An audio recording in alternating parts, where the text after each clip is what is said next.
Assalamualaikum puan dan tuan. Anda berjumpa kembali dengan saya Profesor Suteki di channel yang radikal, ramah, terdidik dan berakal. Puan dan tuan dijamin tidak akan merugi mengikuti channel ini, maka jangan lupa untuk subscribe, like, comment, and share. Yang saya hormati Ibu Yati, Wakil Rektor 1 UNU Cirebon, kemudian juga para dekan, tadi ada Bu Aisyah, juga ada dari LPPM, lalu juga tidak tertinggal yang saya hormati dan terpelajar, Prof. Odin Junaidi.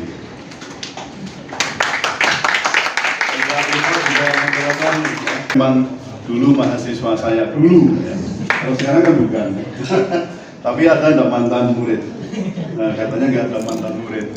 Tapi sudah top sekarang ya, sudah jadi pejabat. Tapi kalau saya di Undip itu punya jabatan. Saya dulu sebagai Kaprodi, Ketua Prodi Magister Ilmu Hukum, kemudian Ketua Senat Fakultas Hukum, dan juga anggota tim Litbang ya, di universitas ya, Senat Universitas. Kalau Bu Popo makin naik, kalau saya punya 3 jabatan itu langsung dicopot tiga-tiganya. Kenapa? Berbeda. Karena radikal. Karena radikal. Jadi gara-gara saya menjadi ahli di PT UN. Kalau ahli itu siapapun dia boleh, ya siapapun diminta itu boleh. Karena lihat kasus Sambo itu berapa ahli yang didatangkan. Kalau ahlinya Sambo apa berarti ahli itu membela Sambo? Tidak. Nah, tidak. Kalau pembela atau advokat betul, tapi kalau ahli itu siapapun boleh memanfaatkan, siapapun boleh menggunakan. Nah, tapi tersebarnya kemudian, wah itu Profesor HTI, wah itu Profesor radikal. Ya, tapi lalu saya bikin narasi sendiri. Radikal saya adalah ramah, terdidik dan berakal. Ya, ramah, terdidik dan berakal, gitu loh maksudnya. Karena kalau nggak radikal, perguruan tinggi itu akan tergerus oleh prinsip-prinsip pragmatisme zaman. Jadi semua yang praktis lalu masuk ke perguruan tinggi ikut luarnya hijau, ikut hijau, luar merah, ikut merah. Nah, berarti apa? Bunglon. Tidak punya namanya bunglon. Ya, jadi bunglon, tidak punya pendirian, tidak punya idealisme. Padahal saudara tahu perguruan tinggi itu sebagai salah satu benchmark untuk moralitas. Ya, ini harus kita pegang jauh, ya, pegang erat. Buku saya yang relatif baru itu ya, judulnya Pancasila 404. Apa artinya? 404 itu apa? Not found. Tahu? Pancasila 404. Apa artinya? Not found. Apa artinya not found? Not found itu artinya tidak ditemukan. Ada, tetapi nanti dalam praktek nanti akan kita coba untuk analisis itu. Nah, sekarang saya akan bicara tentang Pancasila versus radikalisme dan separatisme di masyarakat 5.0. Wah, ini yang berat ini ya. Kita 4.0 aja belum beres, ya kan? Coba Anda kalau mau jujur, di era informasi ini berapa banyak yang masyarakat kita masih terbelakang. TV-nya saja masih TV. Jangankan kok smart TV, digital aja belum. Banyak yang masih analog. Begitu ganti analog, ganti digital, banyak itu yang di desa-desa itu pada teriak-teriak. Sampai sekarang nggak lihat TV karena begitu dihidupkan langsung nggak bisa ada sinyal yang masuk yang bisa connecting ke stasiun TV. Harus ditambah STB ya, itu apa namanya, kembangan dari 1.0 yaitu di masa perburuan ya. Kalau kemudian di Society 2.0 itu lebih ke masa apa itu? Pertanian ya, jadi berburu, bertani itu sudah mulai menetap ya. Kemudian Society 3.0 itu berarti industri ya, zaman industri. Dulu Anda kenal dengan revolusi industri Inggris ya, pernah dengar ya? Katanya sih ya, masuk 4.0. Teknologi informasi itu sudah masif sekali. Jadi Society 5.0 ini yang sudah berjalan jelas itu di Jepang. Anda nanti bisa searching bagaimana Jepang itu menjalankan masyarakat dengan tipe masyarakat 5.0. Itu more than, melebihi dari era informasi di 4.0. Kenapa? Karena di sini itu justru yang dipentingkan di Society 5.0 ini adalah persoalan AI. Ada pernah tahu dengan AI? AI itu adalah artificial intelligence. Itu ditemukan oleh namanya John McCarthy ya. John McCarthy tahun 1956. Lalu dikembangkan sehingga membuat dia intinya begini, yang AI itu isinya bagaimana bisa mesin itu bisa menjadi sarana untuk problem solving, bisa juga untuk mengkonsep, bisa juga untuk membuat teori sekaligus mengembangkannya. Maka disebut dengan learning machine, jadi mesin pembelajar yang canggih. Manusia yang dapat menyeimbangkan kemajuan ekonomi dengan penyelesaian masalah melalui, ya tadi saya katakan problem solving, melalui sistem yang sangat mengintegrasikan dunia maya dan dunia fisik. Dunia maya dan dunia fisik, kedua-duanya diintegrasikan. Hasil dari misalnya kreativitas di dunia maya tidak hanya ditinggal di dunia maya, tapi juga tetap membutuhkan aktualisasi di dunia fisik. Karena kita pun ini kan orang fisik kan, ya tadi bukan ya, saya itu ada di mana-mana itu, bukan ya. 5.0 belum, hanya menuju 4.0 itu belum beres. Ya, kita ini katakan itu kita luas dan daerah pelosok itu lebih banyak dibandingkan dengan daerah perkotaan yang konon teknologinya sudah maju. Jadi kita kalau kesusu misalnya reformasi society 5.0 akan mewujudkan masyarakat di bawah masyarakat bisa mengembangkan potensi masyarakat saling berbagi. Orang dapat memimpin untuk hidup yang aktif dan menyenangkan. Maunya begitu gitu. Tapi Anda nanti jangan heran ya, karena hidup itu tidak selalu di area zona nyaman.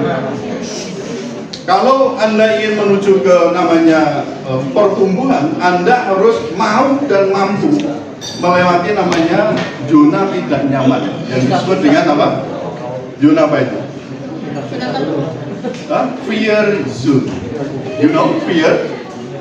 Jadi tadi comfort zone, Anda harus mau masuk ke fear zone. Setelah masuk ke fear zone, Anda masih ada tahap lagi yang harus Anda lalui untuk tadi bertumbuh, yaitu memasuki namanya learn zone, zona pembelajaran. Nah, barulah Anda akan sampai pada growth zone, zona pertumbuhan. Tapi kalau Anda nggak mau, ya silakan Anda di zona nyaman aja. Ya, jadi zona nyaman tidak menjanjikan apa-apa menurut saya. Ya, tapi Anda kalau gampangnya kan, kalau untuk Anda mau sampai di puncak gunung, Anda harus mendaki. Betul nggak? Pendakian itu terjal, kadang kepleset, tergelincir, jatuh, kadang banyak ya jatuh. Itu kalau Anda pengen ke puncak. Tapi kalau Anda mau hanya di landai-landai saja, ya tidak usah naik gunung. Ya nggak maju, bro. Nah, tidak maju karena tidak pernah akan mencapai puncak. Persoalannya di situ. Ya saya skip banyak ya. Jadi nanti pengembangan di society 5.0 itu nanti meliputi banyak hal ini. Sekarang pun menghadapi kondisi existing yang bukan main, baik di bidang kemasyarakatan, bidang berbangsa maupun bernegara. Di bidang masyarakat apa? Realitas kebinekaan, baik itu vertikal maupun horizontal. Kohesi sosial lemah, miskin tinggal rasa, ya norma-norma sosial. Sementara itu kita sudah sedikit jadi di dalam masyarakat. What happened? Kenapa kok bisa begitu? katanya apa? Kita ini wah tenggang rasa, ya kan? Wah sangat menghormati macam-macam. Tapi Anda lihat vertikal maupun horizontal kita bermasalah. Konflik itu ya betul-betul terjadi. Bahkan bisa kadang pada titik chaos.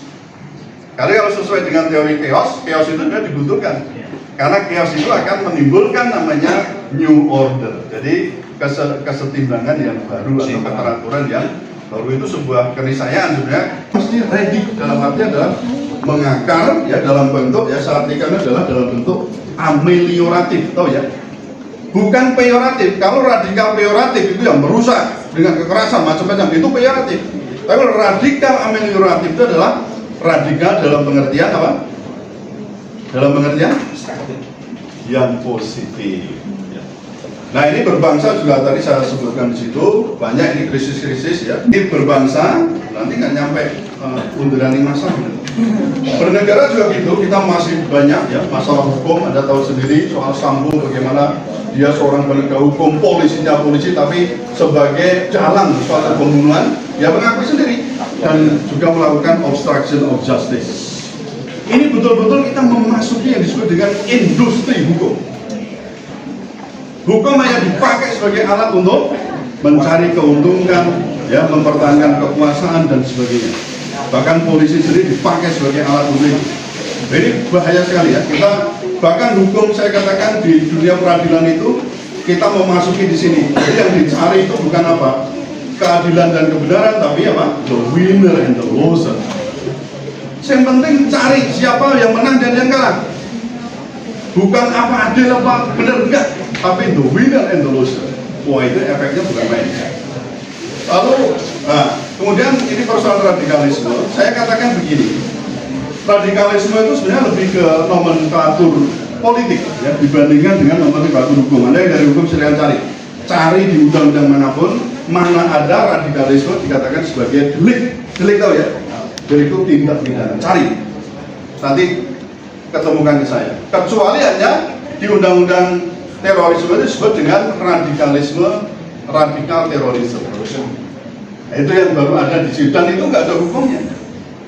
Hukumnya dalam arti di pidana itu nggak ada.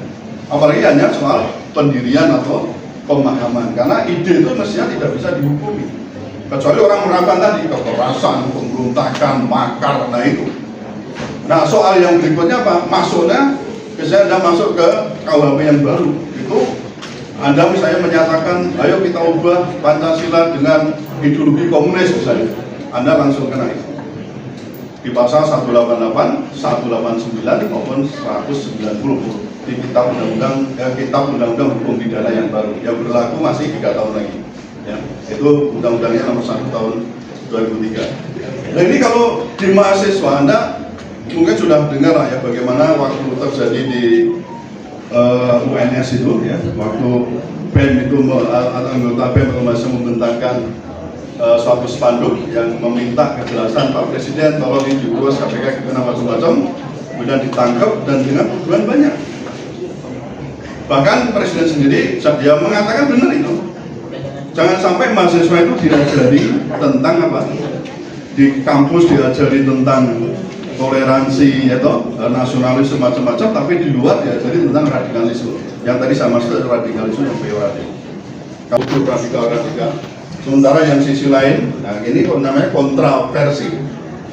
Ya, ini di satu sisi itu terkenal dengan orang-orang radikal, ya gitu. Lalu yang di sini, ini orang moderat dalam arti justru apa? Ini sebenarnya banyak orang yang melakukan penghinaan pada agama. Ya, ini jadi masalah besar di sini. Ini Anda jangan mikir soal ini apapun adalah teman Anda ya. Ulama juga, betul? Ulama, jangan kemudian mikir itu orang radikal kemudian harus dijauhi, tidak begitu ya. Tapi kita ini sosok yang memang ada di Indonesia. Nah ini soal separatisme sedikit ya Bu ya, separatisme. Ini kita ya prinsipnya begini ya, selamatkan Papua, waspadai intervensi asing, lawan gerakan separatisme. Apa itu separatisme? Ini gerakan separatisme adalah suatu gerakan yang bertujuan untuk mendapatkan kedaulatan atau memisahkan suatu wilayah atau kelompok manusia dari satu sama lainnya. Yang jelas ada kasus-kasus di Papua ya, sini ada di Papua, di Aceh dan di Maluku juga pernah terjadi. Dan sebabnya apa? Sebabnya ini bisa dari sisi historis, bisa dari sisi sentralisasi pemerintahan, artinya tidak ada kepuasan, ketidakpuasan pemerintah daerah dengan pemerintah pusat. Coba kalau Papua itu misalkan diri, kira-kira bisa hidup nggak? Bisa, punya emas, gunung emas kok. Nah lalu pertanyaannya di sini, belum nyampe itu kan baru awal tadi. Nah makanya mampukah sekarang Pancasila menghadapi separatisme dan radikalisme? Dari sepotong tadi ya bubar ya, bubar pasarnya itu. Padahal maksudnya mau ke situ baru prolog. Nah jadi dengan kelima sila itu saudara sekalian mestinya bisa. Karena apa? Kelima sila itu menjadi punya kedudukan dan fungsi pokok, baik di bidang kehidupan bermasyarakat, berbangsa maupun bernegara, dan satu lagi internasional. Kemudian kalau sebagai dalam bidang kehidupan bermasyarakat, kedudukan pokok Pancasila sebagai pandangan hidup. Apa fungsinya? Harmonisasi kehidupan sehari-hari, norma moral sosial. Di sini wujudnya norma moral sosial, bukan norma moral individual. Jadi ini bagaimana hidup bertetangga dengan baik, menghargai sesama dan seterusnya, itu termasuk kehidupan bersama. Lalu yang kedua adalah bidang kehidupan berbangsa. Apa ini fungsi? Kedudukan pokok Pancasila apa? Ideologi nasional. Meskipun banyak yang tidak setuju, Pancasila bukan ideologi, tapi hanya sebagai apa? Falsafah kehidupan. Kalau ideologi ya, Anda bandingkan dengan ideologi kapitalisme, Anda bandingkan dengan ideologi Islam, Anda bandingkan dengan ideologi sosialisme. Beda, mereka punya blueprint, saya katakan. Tapi Pancasila blueprintnya mana? Maka saya sering mengatakan, karena nggak ada blueprintnya, setiap rezim menafsirkan Pancasila dewe-dewe, menafsirkan sendiri-sendiri. Saya sering mengatakan, loh ini Pancasila kok layaknya seperti tabula rasa. Tabula rasa itu kertas putih yang mau dicoret diwarnai apa, tergantung rezim itu menafsirkan Pancasila macam mana. Bisa sangat liberal, bisa sangat sosialis komunis, betul nggak? Nah itu sudah ngalami semua di sini. Terus yang benar macam mana coba? Ekonomi Pancasila seperti apa? Pergaulan Pancasila macam mana? Lalu apalagi hukum yang Pancasilais macam-macam mana? Tidak ada. Kita niru semua serba liberal, hukum kita liberal, demokrasi kita liberal, ekonomi kita liberal. Maka saya mengatakan apa? Pancasila 4.0, 404. Betul? Not found. Masalahnya di situ. Jadi gampangnya kita punya, tapi tidak tembus dalam hati dan dalam perbuatan. Ini yang jadi masalah kita, saudara. Gak cukup kita ngomong aku Pancasila, NKRI itu mati. Nyatanya separatisme malah dianggap sebagai kawan, harus dirangkul, harus gimana? Bagaimana penjualan aset-aset dalam negeri, pulau-pulau barang ditawarkan. Coba, wih nalar ini ngendi, coba pikir. Udah nggak nalar gitu loh. Ini kok ngomong aku NKRI itu mati, Pancasila jaya, aku Pancasila. Dari kepala uang maksudnya. Itu iya itulah. Maksudnya ekspan itu yang kemudian merusak semua Pancasila yang mestinya membimbing kita hidup di demokrasi Pancasila, ekonomi Pancasila, pergaulan Pancasila macam-macam. Internasional sebagai apa? The margin of appreciation. Jadi yang masuk dari luar nggak mesti cocok. Kita saring. Bahkan dari dalam pun, misalnya dari adat pun nggak bisa langsung jadi nilai yang bisa kita ambil bersama. Disaring. Fungsinya memfilter. HAM luar negeri, HAM liberal plus katanya moderat itulah ya. Apa semuanya bisa masuk? LGBT, aborsi, eutanasia. Emang Anda mengizinkan semua? Enggak. Kita punya apa? Filter apa? Pancasila tadi, sila pertama, kedua, dan yang masa. Kita lihat agama-agama mana yang membiarkan, yang membolehkan aborsi, eutanasia dan seterusnya. Nah, ini saya mengharap begini, jadi itu fakta-faktanya semacam itu, kan prinsipnya sebenarnya Pancasila itu bisa. Ya, betul, bisa ya sebagai alat untuk apa? Menangkis radikalisme dan separatisme. Tergantung kita, ya, tergantung kita. Nah ini yang terakhir. Anda saya harapkan menjadi menjadi generasi yang tangguh. Menurut Toynbee, generasi yang tangguh itu adalah generasi yang mampu membuat sejarah baru, dan yang kedua membalikkan keadaan dari generasi yang lemah dan kalah menjadi generasi yang kuat dan tangguh ya, dan disegani. Nah, cirinya ini 4: kokoh dari sisi akidah, yang kedua mencintai ilmu, yang ketiga kuat ibadahnya, dan yang keempat tidak mengutamakan dunia atau tidak gila dunia. Sementara itu nanti untuk diskusi ya. Assalamualaikum warahmatullahi wabarakatuh. Waalaikumsalam warahmatullahi wabarakatuh. Nah, pandangan filsafat mengenai Pancasila yang sampai saat ini berbagai macam persepsinya. Apa yang sudah dilakukan pemerintah untuk mencegah radikalisme? Bagaimana cara mencegahnya pikiran radikal yang akan memanifestasikan kekerasan? Bagaimana cara memposisikan Pancasila dan agama dengan benar? Filsafat Pancasila ini yang lebih tepat ya menjawabnya Profesor Suteiki, karena beliau adalah guru besar Pancasila ya. Kemudian yang kedua, bagaimana mencegah radikalisme.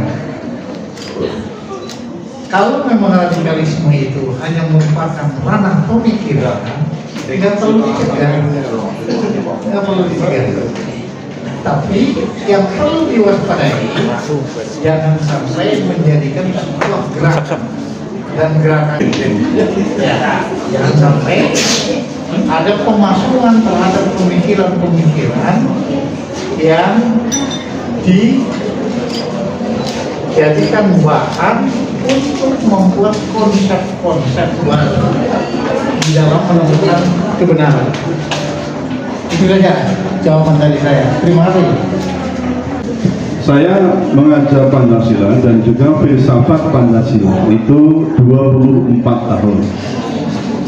Kalau dalam Pancasila jelas ya, Pancasila itu dipelajari ada 3 sisi. Yang pertama dari sisi historis, lalu yang kedua dari sisi ketatanegaraan, lalu yang ketiga dari sisi moral. Itu kalau mempelajari Pancasila 3 itu. Nah, yang dari sisi moral itu lalu dipertajam lagi, diperdalam lagi, masuk ke aspek filsafat Pancasila. Jadi sebenarnya kalau kita lihat Prof. Odek sebenarnya paham itu. Filsafat itu lihat ya, filsafat itu berbeda dengan agama.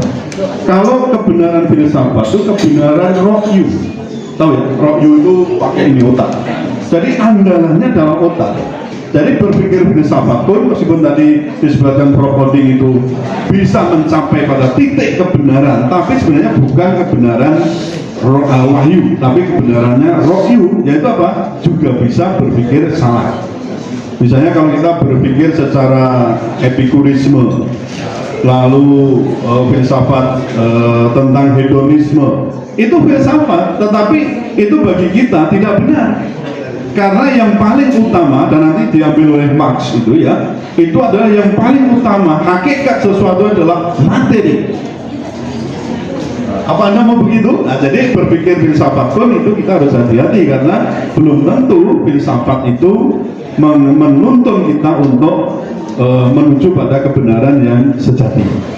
Nah, misalnya filsafat Pancasila berarti apa? Philip and Sophia, ini paling gampang ya Prof. Saya ngomong yang paling gampang. Philip and Sophia, kata orang filsafat berarti apa? Mencintai kebijaksanaan, wisdom. Apa itu bijaksana? Bijaksana itu artinya memutuskan, menilai segala sesuatu dengan mempertimbangkan seluruh aspek yang melingkupinya. Itu namanya bijaksana. Nah, ini menilai pada sila-sila pertama. Sila-sila Pancasila itu secara mengakar, mendasar, menyeluruh. Karena ini juga dinilai secara ilmiah, jadi mengerucut dari ketuhanan, kemanusiaan, sampai yang terakhir itu persoalan keadilan sosial bagi seluruh rakyat Indonesia. Kalau dalam filsafat Pancasila semua diurai.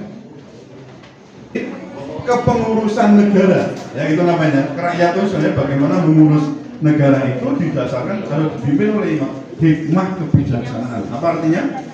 Hikmah itu adalah atas tuntunan ilahi, kebijaksanaan atas pola pemikiran manusia yang bijaksana tadi. Jadi apa?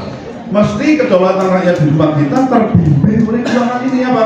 Yaitu persoalan petunjuk Allah, petunjuk Tuhan, ya, dan juga hasil pemikiran manusia yang kita sebut dengan akal sehat.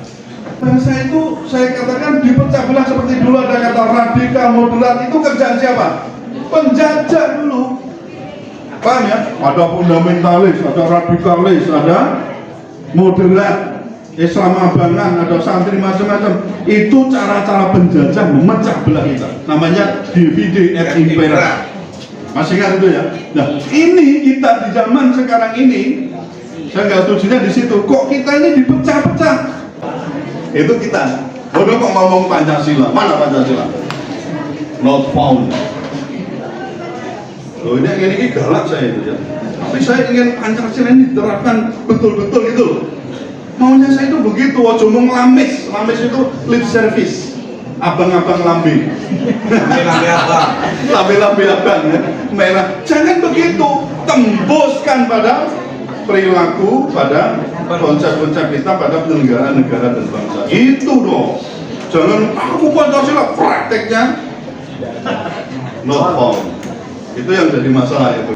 Duduk dan fungsi pokok yaitu bidang kehidupan, kedudukan pokok dan fungsi pokok di mana ketiga bidang tersebut ada bermasyarakat, bernegara, dan berbangsa internasional maupun garis besar mondial. Dan Pancasila dalam buku Prof. Sutehi bisa dilihat dalam 40.0 bahwa not all Pancasila haruslah ditebus dalam hati, terlebih dalam hati masyarakat Indonesia.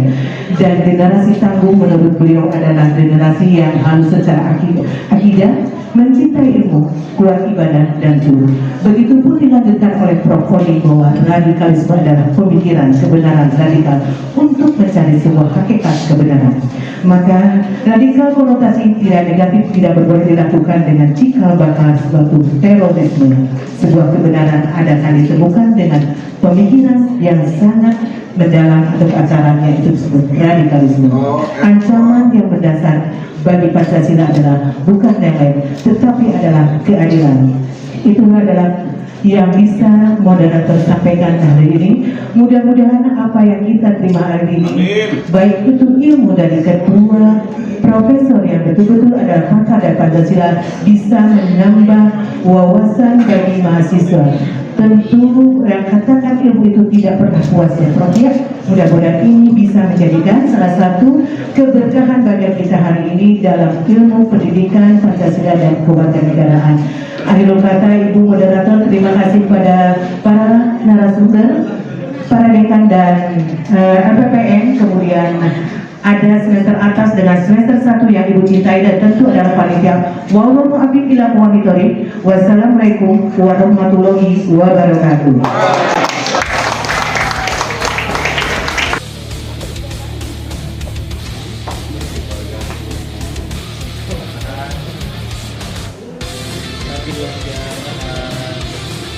Ini profesor kok radikalnya di mana?